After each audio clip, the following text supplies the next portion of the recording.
right. That's good. That's good. So, with today's hour, what do you think? What's on your mind? What's been giving you trouble? What's been not giving you trouble? Like, how are things? Well, for like the past 2 hours up until this session started, I've been playing Unranked because I wanted to try playing a lot more defensively and disengaging, kind of like how we discussed on Monday, but not necessarily like camping top platform levels of disengage, like more so just if the situation feels like I'm gonna get hit if I like try to press forward, I just back off and just reset things to neutral. And Yeah, it's worked surprisingly well in most of the games. So that's or actually pretty much almost all of them felt like it very helped you. manageable. Yeah. That's amazing. Yeah, like, and the other thing I'd kind of add to that is, so you've fought Kevin before, like the PPMD. Has he ever played as Marth against you? Oh Jesus. Maybe years and years ago. Okay, don't worry. I'm not going to ask you to recall anything too specific, but have you ever seen like a Marth player, like whether Kevin or someone else, do like a dash dance, like they drop the combo, but they do like a bit of like a little dash dance outside of the opponent's zone, or right in front of them, before going for the follow up to kind of like check. Oh. Yeah, I played a Roy earlier that like was cracked and was doing that a lot. So yeah.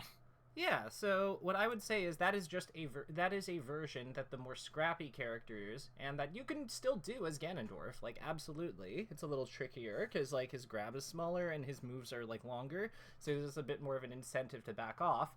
But like that's just a version of that they do when they realize that something hasn't gone their way perfectly, to reset and be patient in those situations, but like while still maintaining offensive footing. That's usually what the Right. purpose of that is. So with Ganon, I don't know how that would look. Like I think that I've seen none do that with Dash Dance. I think I've seen Kage generally favor more of like a backup and space aerials kind of thing. It depends on like the flavor of your Ganon, obviously, because you've got powerful tools in a lot of different ways. But like, yeah, for Roy, he's usually when his one of his versions of that like back up and like be patient is just dash dancing and waiting an extra beat to suss out the situation if you think you can still play close. Yeah. Yeah, that makes sense. Yeah. So with that in mind, when you're kind of resetting the situation, how does it usually look? Is it more of like a pull back kind of thing, or is it more of like a stand their face but like be patient kind of thing, or is it something like a little bit of A, a little bit of B? Like how does it look? Initially it was just kind of like full retreat, like way outside of their range, but then I started realizing, wait, if I just like back up just enough to where they can't immediately do something, like just outside of their, threatening range, then it's like, oh yeah, now we're talking. Now this is like we're playing neutral now. I'm not just running into them getting hit for no good reason. If I get hit, it better be for a good reason, you know? Mm-hmm. Let me ask you: are any of your opponents ever shielding when these situations come out? Um, Not usually, no. Okay, never mind then. Because I was gonna say this sounds like a lot. The reason I asked is because this sounds a lot like kind of the. I was having a conversation with Radar about the different types of shield pressure, and I kind of was making the case. There's two of them. There's kind of like the ones that we're more familiar with, like the frame trappy ones, which is like, and how that looks is, Sheik does like fair on someone's shield and then forward tilts, to catch them from moving out. And the idea is that like her fair forward tilt is spaced in such a way that it's just beating out shield grab at most timings. It's stuffing them if they try to move immediately. So it's just like it's a trap basically. It's a 1-2 punch. The space animals, aerial shines would also count as this. Ganon's fair into jab would also count as this. Um, and what I was kind of making the case was that like there's another version of it that's more powerful that's generally used by like the middle tier characters and lower, but also used by some of the top tiers like Jigglypuff, which is just really spacing aerials in like a way that allows you to be outside of the opponent's immediate threat range. Because once you're outside of the immediate threat range when you hit their shield, they have to commit to a wave dash in order to, like, get you, right? So, Right. or they have to read your action with, like, if they have the priority to contest it, like Marth does that sometimes. But generally speaking, they have to, like, commit at least to 13 frames, usually more, for, like, a wave dash plus action in order to, like, get you. So, or they have to, like, they have to jump out of shield and then be willing to fall to have a note in order to reach you. And, like, those are they're really restricted in their movement, basically. So then you're able to just continue to set up aerials or cover options or cover spacing. And I was curious if that was coming up there, but sounds like it people are generally are savvy enough to not shield on Wake Up versus Ganondorf. I mean, there are some, like, I've been also more conscientious of when someone is shielding, that if I'm going to hit them with an attack, I need to make sure it's, like, not shield grabbable, because Ganon has just such a good range on all of his moves that, technically speaking, if as long as he always spaces his moves right, he should never get shield grabbed. So that's, like, another thing I'd, like, try to keep in mind, because I've had before a very bad habit of just, like, doing this like, it's not really an overshoot aerial, it's just kind of this aerial that, like, I'm hoping will poke or something, and it's like, oh, I'm, like, in the center of this character, and, like, they have such an immense amount of frame advantage, even though I hit him with a down air next to them, but I had no drift, so it's like, of course I'm gonna get shield grabbed. So stuff like that. Yeah, no, I know what you mean. Because, like, really so what I always call this spacing, like the one that you're describing, the opposite of what we would be describing there would be, like, what I always call it is the hungry box spacing. Because it's like, you're basically just doing your aerials in such a way that you're not shield grabbable. The opponent can't hit you with their immediate out of shield options, so because of that, they have to just, like, commit to, like, a wave dash or, like, jump full hop and then fall, or short hop and fall. And by the time that they're able to, like, get to that second phase of their motion where they're actually actionable in a relevant way, you're already, like, back in the air getting another thing up, or dashing out of the way, or, like, wave dashing, or whatever your character does. And it's just, yeah, like, because you can do that kind of spacing with almost any of your aerials as long as they have the range and as long as you have the range and drift for it. Because it doesn't really matter with this kind of style that if you're -5, -7, -6, like, none of that matters because you're never in range of the immediate hits anyway.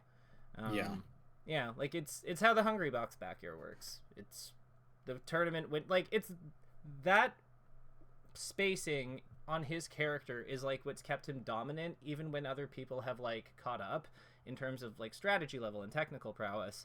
Like, his ability to just work that position so effectively is really what makes him a stellar player. And I think that for characters like Ness, Peach, Ganondorf, like, Peach can kind of do the frame trappy stuff, but I maintain what made Armada so good is that he didn't actually go for it all the time. He would actually just, like, was very comfortable just hitting people's shields and backing off. So I think, like, hitting people's shields and then, like, maintaining a threatening position but not, like, going all in on it. So if that's something that you've been, like, more cognizant of, that can only be a good thing, I think, because that's one of your character's biggest strengths. Yeah, it definitely helps defensively to not go all in, because if I get hit trying to back away, I'm already DIing away, so, like, they're not really able to combo me. Like, they maybe get, like, a hit or two depending, but, like, I've been noticing I get out of combos a lot easier when I try to, like, back off earlier than what I had been doing. Yeah, so that actually relates to something else I've been going over with, like, Rich, who's a European fox. Just, like, the constraints of physical inputs. Like, I know that we like to think of, like, our opponent as this. Okay, so I actually have a question. When you're fighting your opponent, what do you view? Like, do you ever think about what their hands are doing? No, not usually. That's okay. That's okay. Almost nobody does. But let me show you a clip, because I think that this will give you this I think might give you an idea on why I like to think about people's hands when they're playing. It's a small one, but if you follow me on Twitter, you might have seen this one. But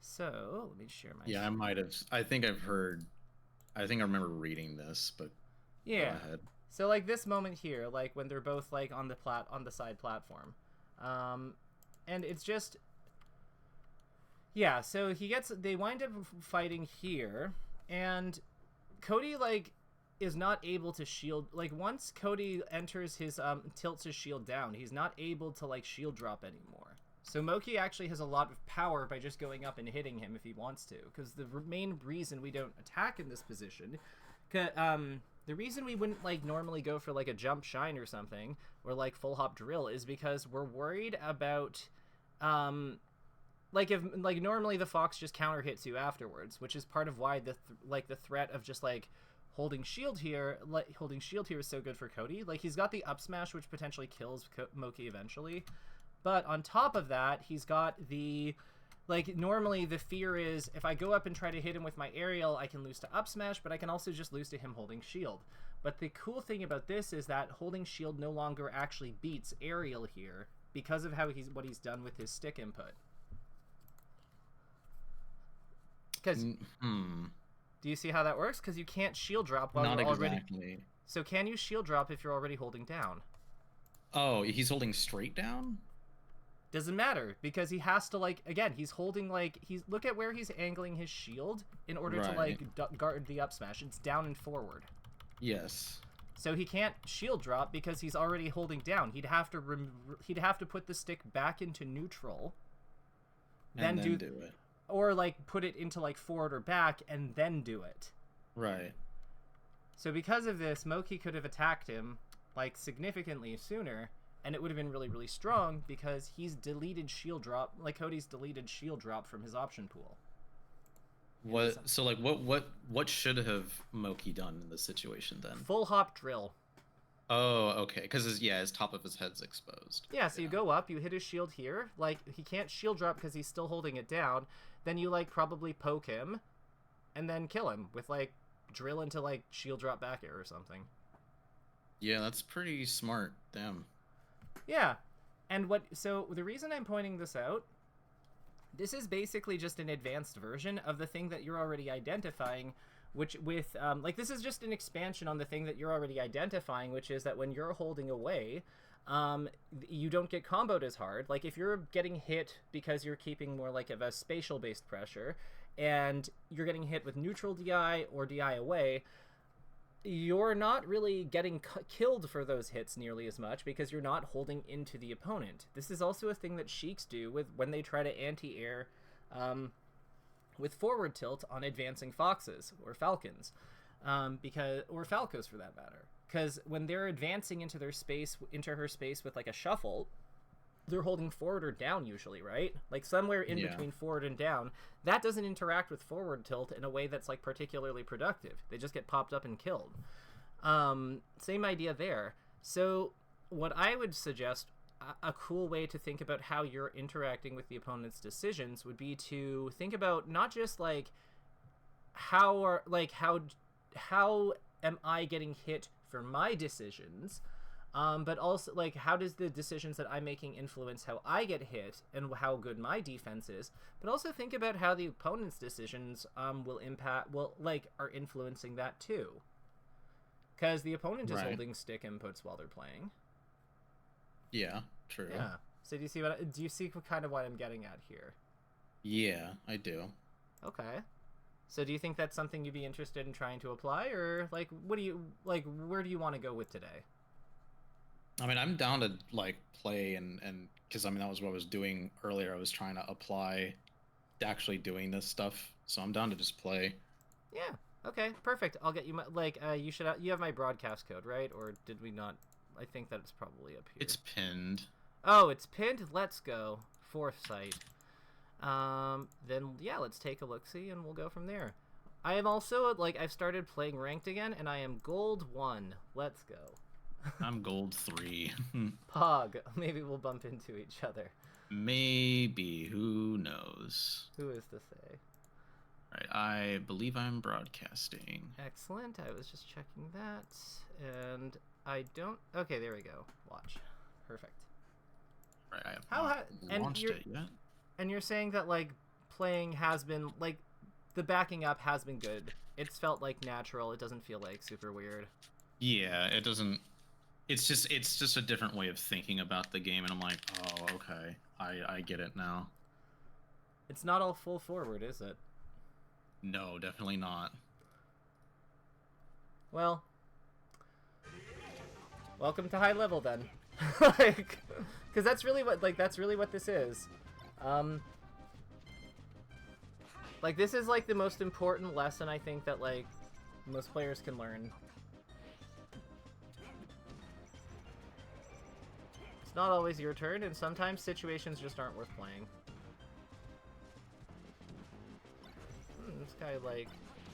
This guy is very jittery.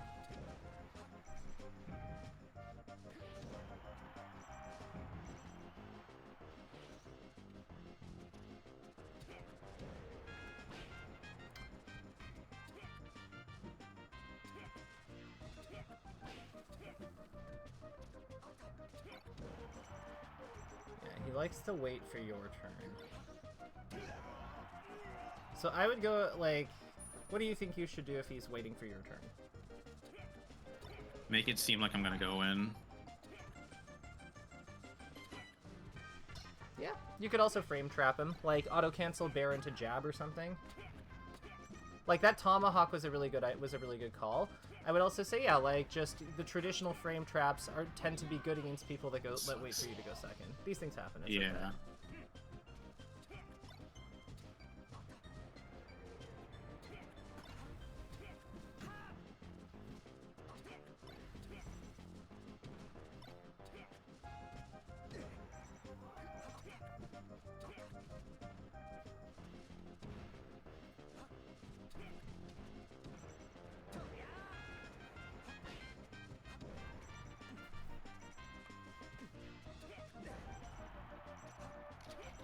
Must have caught him on a wave dash back or something. Yep.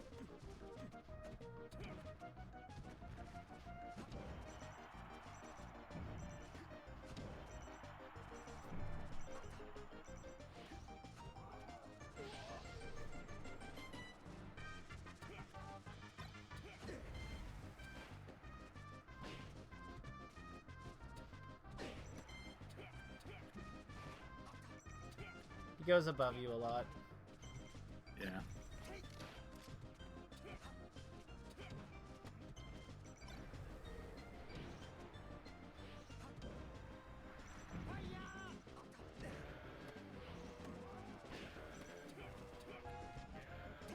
Yeah, I saw what you were like. I saw the idea there. That was a good idea. It's just, yeah, we just have to spook sooner. Silly fox player.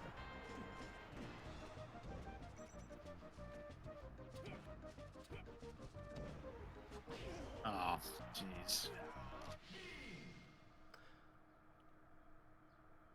Oh, he left. That's fair, I guess. Eh, whatever. Do you find you ever like think about like why they left? Sometimes, yeah, but like I don't know. Can't never really know. It never right? feels. It's never consistent. Like we could have like really good games, and then they just decide to leave. Holy back air. That was like perfect. Yeah, I just don't. Yeah, exactly. So I just try not to think about it in general because I just don't see like what the point of it is. Yeah. Oh, you got me. He thinks he's probably like the best Falco that's like ever played. No, I'm kidding. Falcos, I feel like, are either like really depressed or like they think that they're like the God's gift to the game. Lol. I guess those aren't like mutually exclusive. Oh, did you know him? Did you like auto cancel land on that? Like aerial interrupt? That's sick. I don't care if it was unintentional. It was still cool.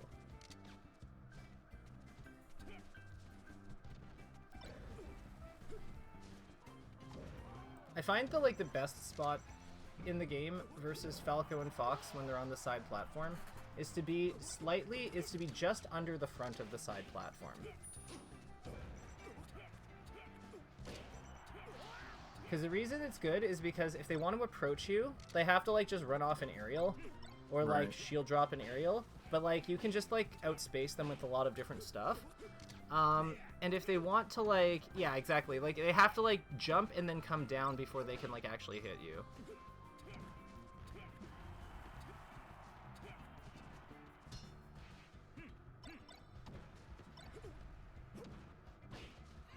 Yeah, see how he has to like jump and then come down to hit you? Like if you're just willing to dash dance, or like he has to run off platform basically. So you want to be like slightly below and like slightly in front of the side platform when he's on the side platform.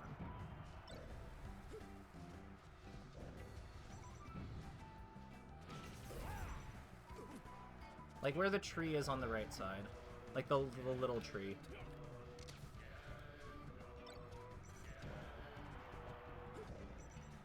Oh, that'll barely kill me.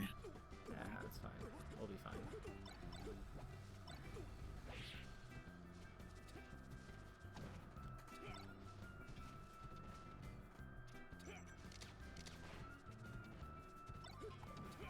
Oh, Yeah. I don't know what he was going for, but he messed up. Yeah, it's all good. Fountain's tricky because of how like it feels like it's kind of harder to like move around because like I have to keep in track the platform sometimes. So that's why I kind of tend to full hop a lot more on this stage or double jump. Makes sense. So what I would say is if he's on the side platform, or playing with the side platform, it's the same space that's good for you, which is just like slightly in front of like where the side platform. Ooh, all right. Cause like the reason for that is you want to just be like underneath where underneath the peak of his approaching short hop aerial off the platform. And the reason that's good is because he has to then go up and down to get there, or he has to dash forward. Like, he has to move and then, like, put you into his falling aerial zone. So you can, like, play around either by just moving around. True, yeah. Yeah. Like, it's still, like, not it's still an okay neutral position for him, but, like, he has to make a decision before hitting you, which is, like, the thing that space animals, like, hate most of all. That was sick. Right. Whenever Spaceys have to make a decision, they're just like, no, unfair.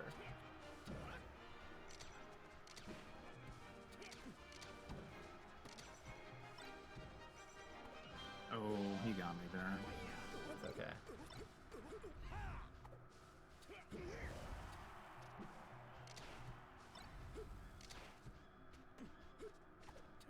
LOL. That's really funny to me. Just run underneath him. Why? It makes sense. It's like, that's kind of aligned with, like, being under him on the platform. Like, as long as you move to the side, being under him when he's on the platform is not bad. You just want to be, like, under him and to the side of him. Right, yeah. Ow.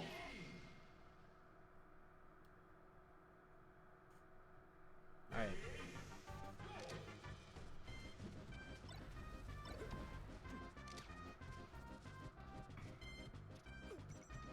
Well,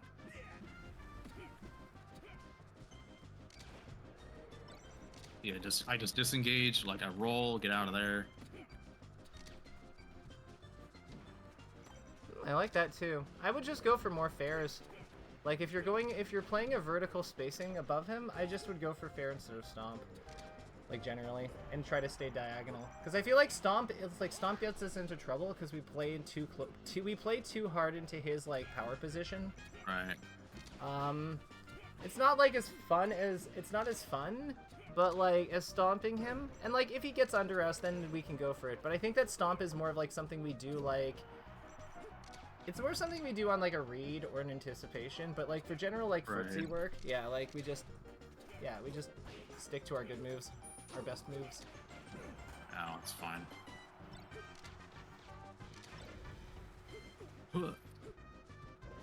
Like it's so much harder to. It looks so much more like miserable for him to try to hit you now. Right. Yeah.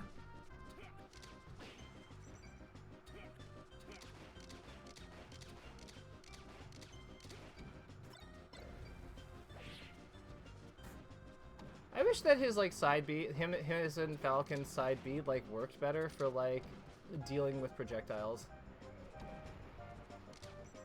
Like I wish the dodge frames actually like dodge things more reliably. Oh, that was a sick double jump there. Let's go.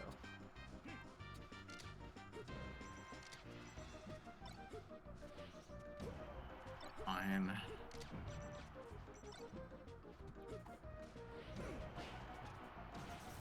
This guy like is so mad.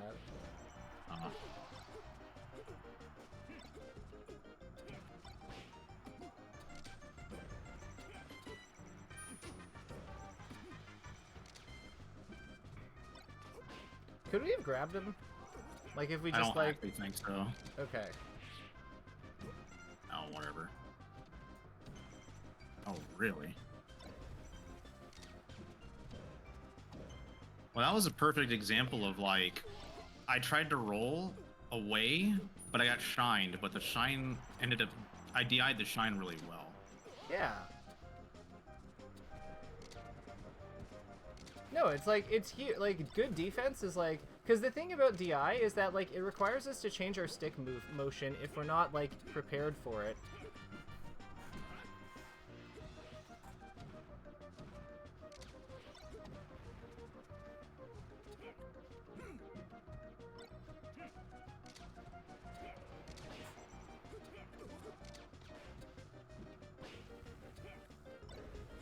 Oh, you had him. Yeah.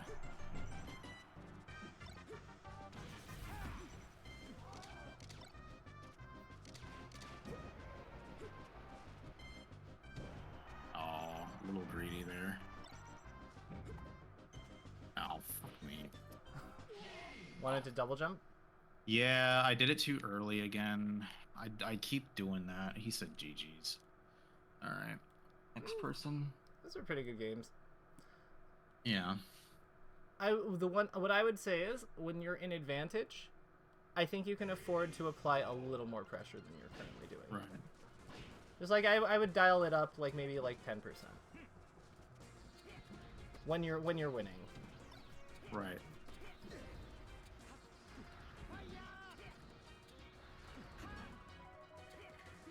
That looked great. That looked like a really good adjustment in terms of like power, in terms of like offense. Right. Because like it's not like anemic. Like it's not like we're not like backing off when we don't have to, but you also didn't overextend. So it's just like that perfect balance of like we're still covering options and maintaining footing.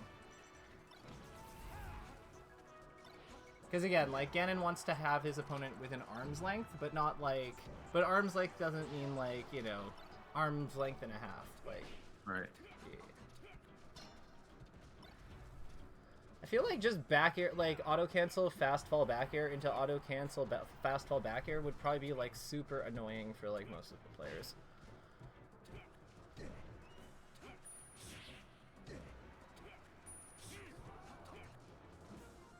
If you hit the stomp on that side platform at like 70, would he have been like popped up for combo? Yeah. If that's the case, when you're stomping people and they're gonna land, when people are gonna land on the platform, I'm gonna say let's try to like hit them with like cover with stomp or things that are not nair. Like let's try to like just let them land on the platform and then we'll hit them like with like the stomp, because the stomp is a kill. If we get it. So like let's try to use that a little more. Don't have to get rid of nair completely, but let's just try to use stomp when they're landing on platforms. Okay. Like if it's super obvious you can get the nair, then fine. But like if it's not, we're gonna try stomping with platforms.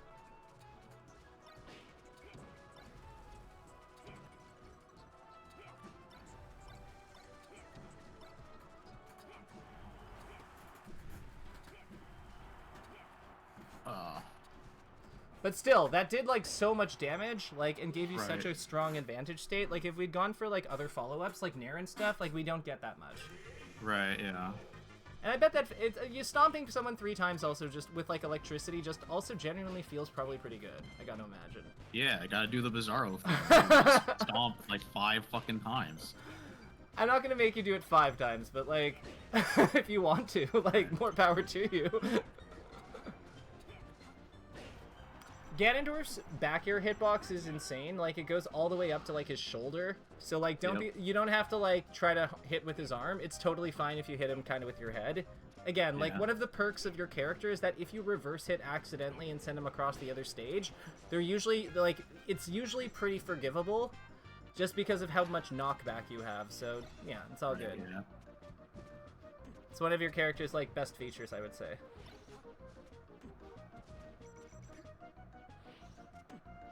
Like, God, when Peach sends people off the wrong way, like, she's just like, oh God, I hate my life.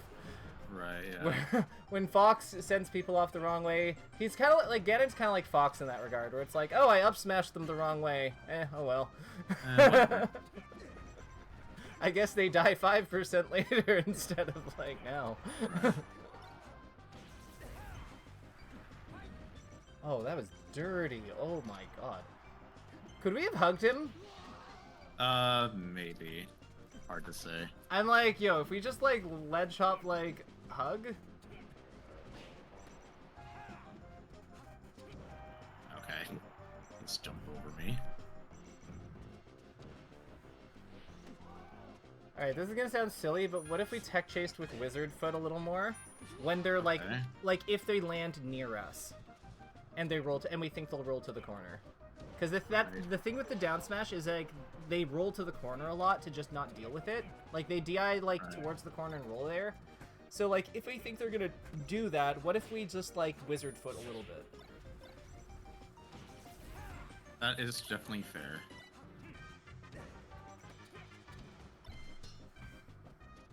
Well, again, if you don't believe in the idea, then, like, that's okay. And again, I'm just trying to look for what I'm trying to do is I'm looking for ways that we can add offense so that, like, so you get more bang for your buck out of the good retreating the good, like, kind of like hot and cold that you're doing. I'm trying to look for, like, ways to add more offensive power so you get more bang for your buck when you do get something. Oh, see, that was hard. Okay. So maybe on top platform we have to, like, either change how we're doing it. Yeah. Could we make that easier by, like, going onto the side platform and then full hopping up there? Yeah. You could. It takes longer, though, to do that. So there's, yeah, of course. So there's gonna be, like, a learning curve.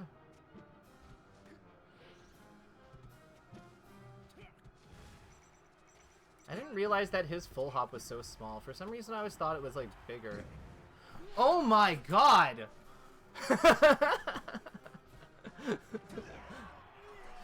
Well, when you don't DI down air... Actually, if you DI'd it off stage, it would have been worse. I think that, yeah, I feel like he was just, like, neutral DI or DIing up. Like, I think he was DIing up or down. So, like, functionally not doing anything with it. But, like... Right, yeah. Oh, I forgot.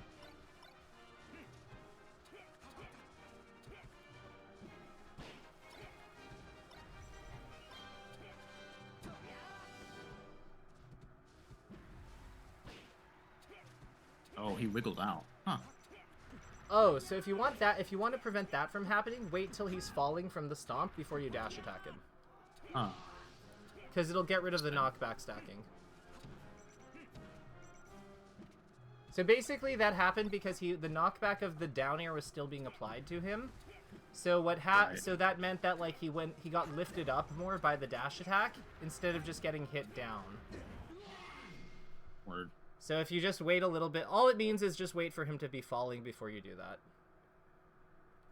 I'm playing someone else. No worries. This guy was not very tough. Falcon. He is AFK. Why do people AFK when they queue? Beats me. I think... Like, it will pop fast. I think that this is the best I've seen you play.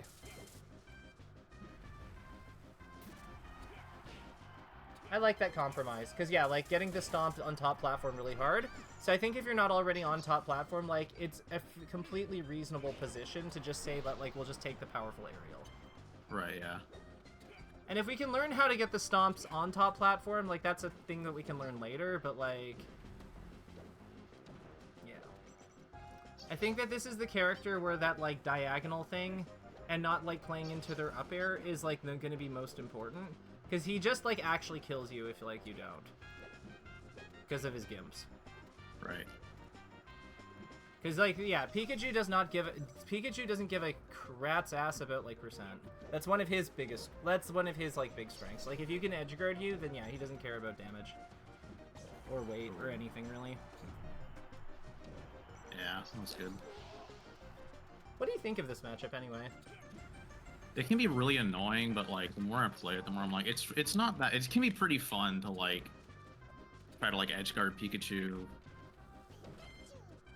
and like understanding what stuff that he actually can do off of throws, because he does have guaranteed combos, and I'm like kind of surprised by that at first, but it's like, oh wait, yeah, like that Nair, I'm pretty sure that's like true. Oh, that's true forever. Like that's true to like 120 or something. Yeah, it's ridiculous. Oh yeah, Pikachu's a very good character. Like everyone says that, oh, he sucks. Like no, Pikachu is like Pikachu I would say is like he's the border of like high tier and mid tier. Like he's just like he's flawed, but like he's not as powerful as Ices and Yoshi and Peach, I think. But like he's like more flawed than them, but like at the same time, my God, is he strong? Like is his strengths like insane?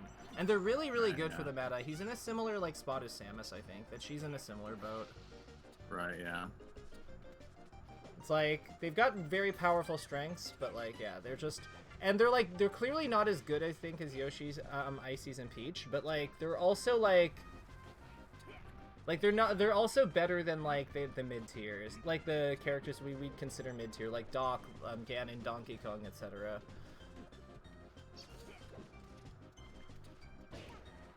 Like Luigi would be in there, yeah. Right. Yeah. Pika! I'm alive. It's Dreamland. Oh, you'd be alive anywhere. Except for, like, maybe Yoshi's in Stadium. You also DI'd it well, too, which I was gonna say, like, lots of people don't know how to DI that. This guy's good, whoever he is. Yeah.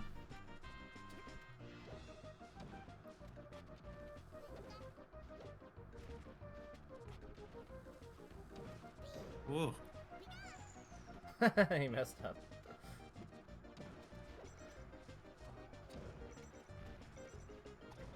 I feel like forward tilt is low-key kind of useful versus him.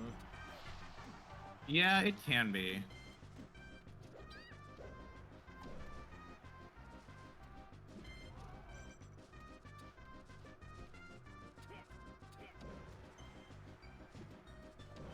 Oh, that was good.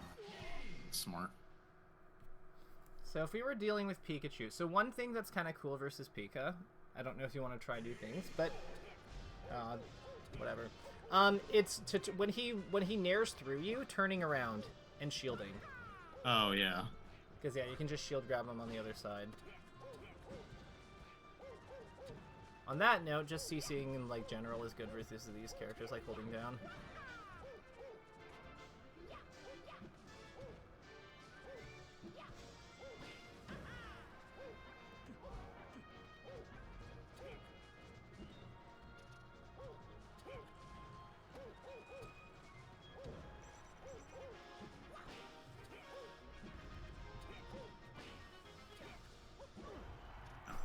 This poor Mario. This Mario.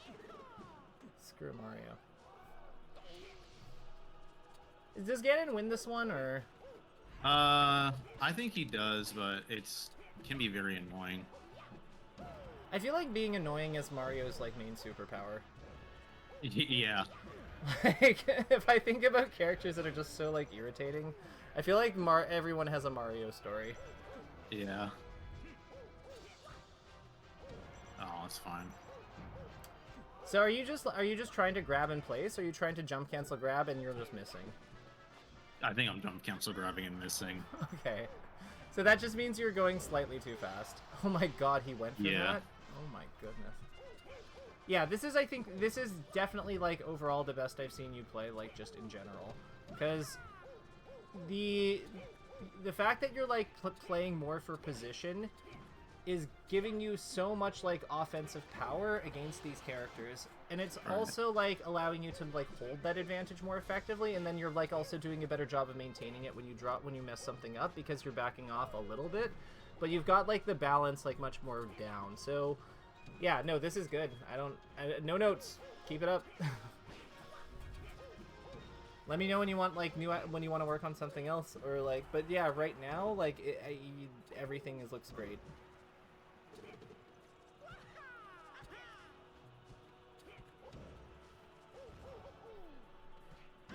LOL. Were you trying to like crouch cancel wizard foot or something? Yes, I was. But I got jabbed right when I was about to start it.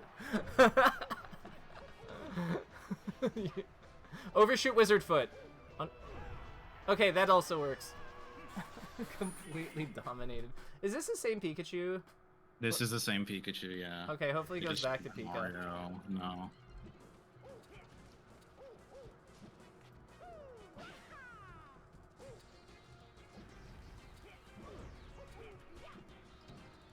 Oh my god, you got him. That's so sick.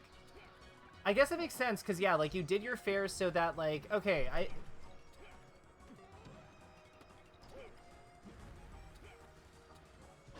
Oh my god, you're obliterating him. So, on that first fair, you did it so that if he caped, it misses him, so then you just up air him after, right? And then if he doesn't cape, he falls into you, because the cape has the hover effect.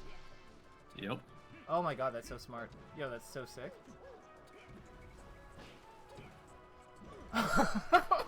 Mario's love to double jump every fucking time after a down air. Well, you know what? Stop doing it, buddy! Please. Let's fight someone else. Let's fight someone else. This is too free. Yeah, this is too free. Don't GG's them. Nope. Just... No, because like they were playing their main, and then they went through like whack Mario, and then like no, we don't GG's on those people. They could have had good melee, and they chose to play Mario. Like right.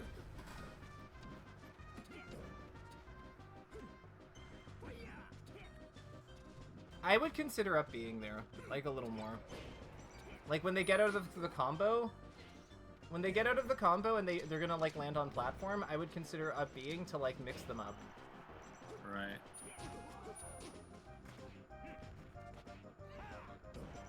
Oh, I love that.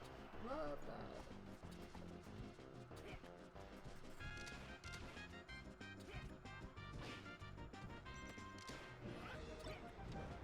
Oh, I messed up. It's all good.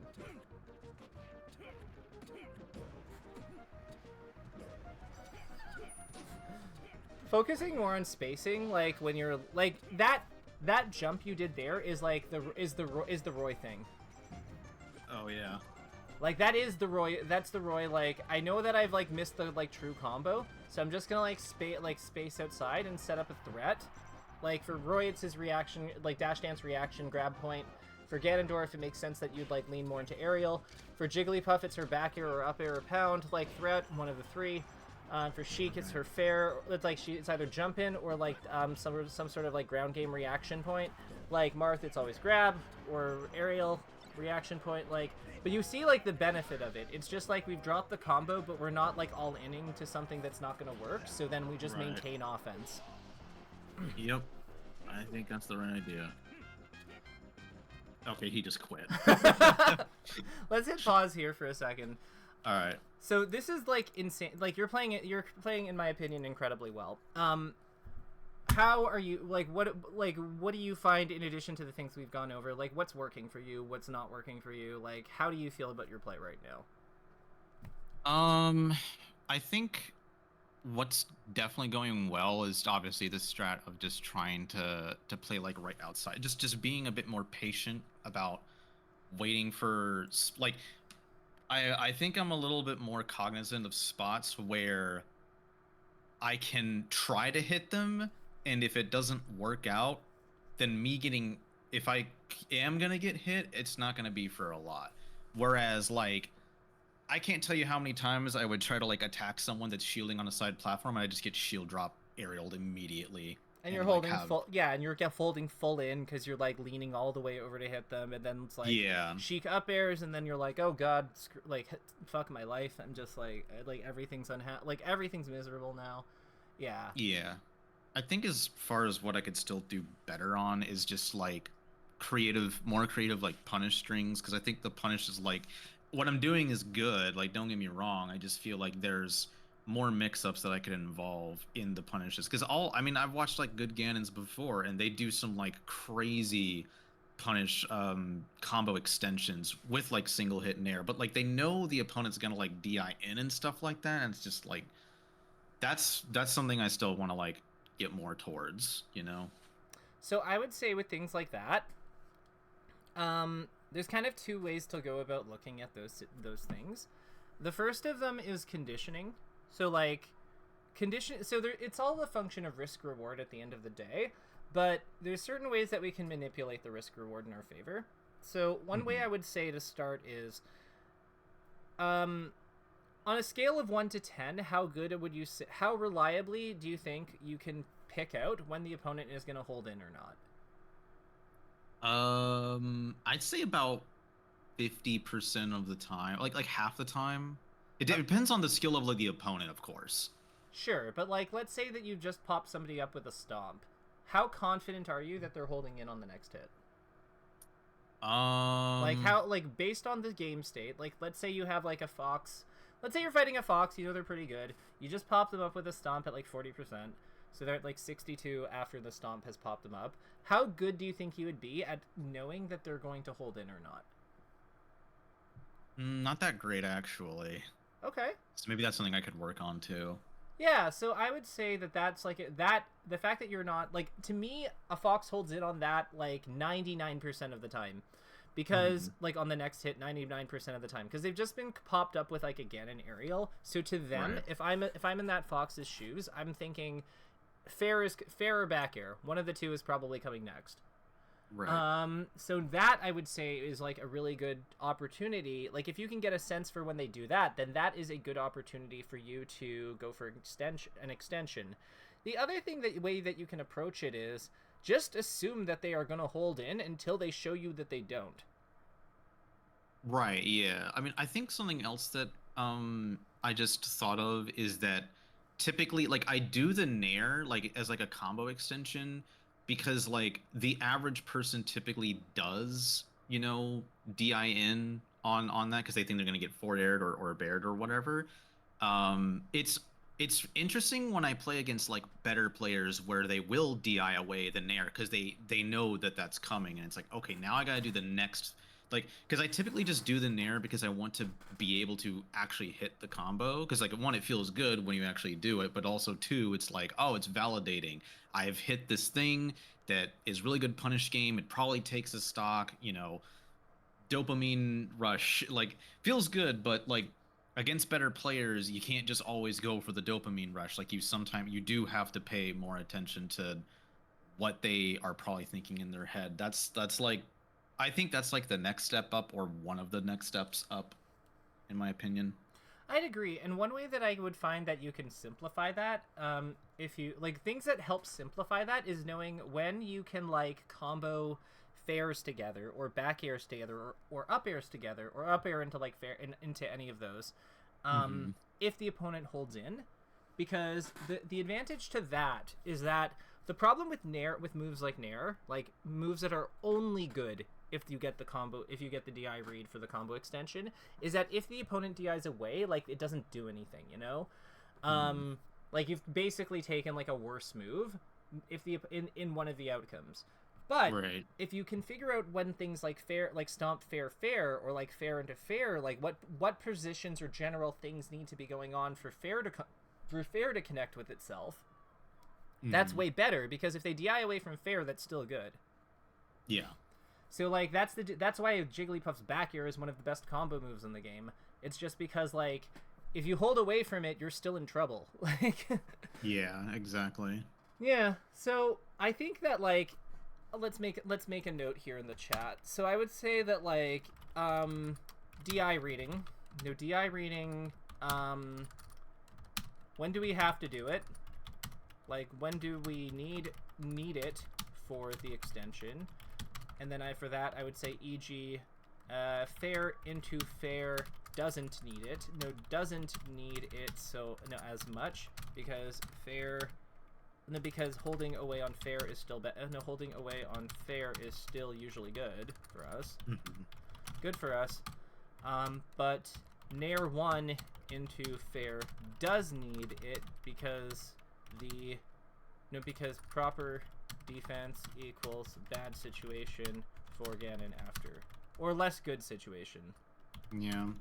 Something else I also want to do a lot, like you saw me do it against the Mario, and I think I want to try to do this more against like Spaceys as well, where I purposely delay hitting them from like a stomp or some like heavy hit stun move, and try to see if I can bait a double jump out, because people have the high tendency to want to like get out of a combo and like, oh, I got a double jump, and it's like, but if you specifically like up air or hit with like aim a forward air like to time it right as their double jump comes out, then like they just screw themselves there. And I like, I know a player is like stupid good, especially like a Fox is like really, really good when they know exactly when I'm probably gonna double jump and they just hit me for it instantly, and I'm just like, well, I'm probably dead now. There is a setup. There's a setup that I do with Ness sometimes that's actually very similar to that. So you know how his like up air covers like a big arc with his head? Yeah. So when I stomp people, I usually jump a little bit. I sometimes jump slightly above them. I jump slightly above them with my like with my full hop or my like initial jump, and then I do the double jump cancels slightly up, like basically so that my body is overlapping them. So if they double jump out of it, then the head arc kind of catches them no matter what direction they go. And it just captures the initial frame. So like unless they're a space animal or something, like they don't really have anything that hits in that window. So like Marth, it's really good on Marth and Sheik and Ganon and like Falcon and stuff. Because once I take their jump, like I can just kind of like go till death. Yeah, so I think that there's a lot of ways to do it. Since Ganon Stomp has a little bit more hit lag and power to work, and more upfront power to work with, because of the damage, like it climbs. Like Ness's is better at like, a lot of stomps are better at like 0. Like Ness's stomp is more powerful at 0, but like Ganon's gets more powerful like quickly.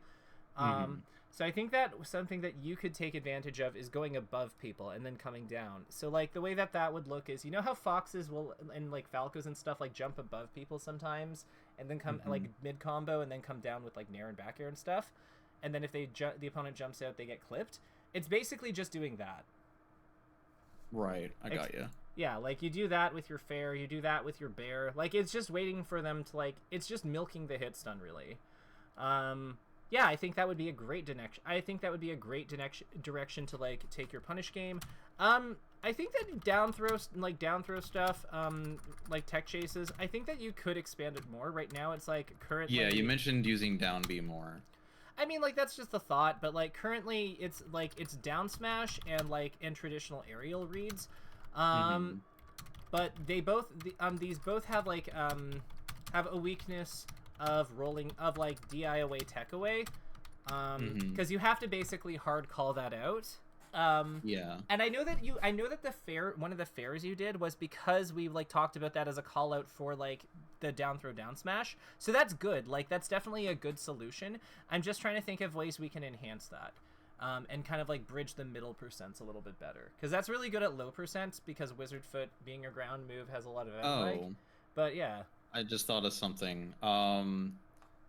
Technically speaking, if you like, again, this is still a read, but you can like short hop fast fall like perfect waveland, grab Fox if he DIs away and tech rolls away for like a long time. Cool. I'm okay. pretty sure. Falco he's a little bit further away. I think you might have to like dash and jump like a little later or early. I'd have to lab it and stuff, but like I did remember labbing this like years ago, and I made like this video like how viable is reaction tech chasing with like short hop fast fall wavelands, and it's like, well, doing it on reaction, the best you can do is get like jab, but with reads you can like stomp, because like you can jump after like immediately you're actionable from the waveland, and then like that momentum from the waveland is faster than your dash, so you go further and you can like stomp from really, really far away. But like the better one's probably just grabbing again, because like I think that works pretty well. Like that's like something like down B and doing that could be like different, more ground solutions instead of just forward airing every time. Yeah, no, I think that the main thing here is that we've both I think that we're on the same page. It's just like your approach is probably going to be different because you play the character and I don't. I'm Mm-hmm. just basically going off of like, things I've seen throughout the years and like information I've picked up independently. You have a hands-on experience with the character. So again, I would if you have a direction that you think will work, I would trust Mm-hmm. that one over mine. Um or if there's a way to blend them and you can see, like, if there's a way that you can see to blend them, cool. If not, like, again, you're the expert on this character, so I'm deferring to you.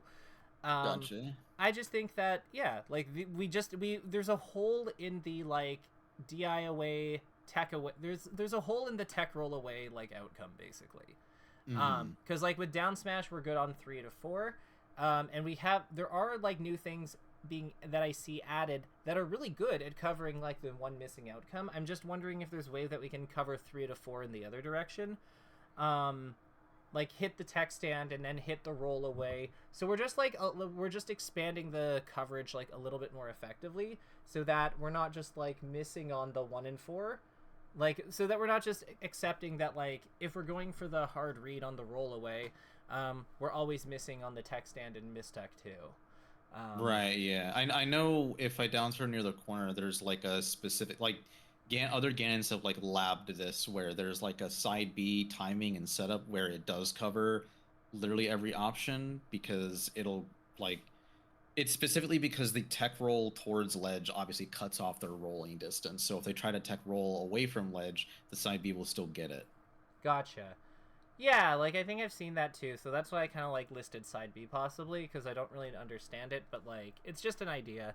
But I think either Yeah. way, in any case, like, oh, and the other one I would say is just, yeah, like, command grabbing people, like, up B hug, occasionally when when opponent is very likely to shield on a platform.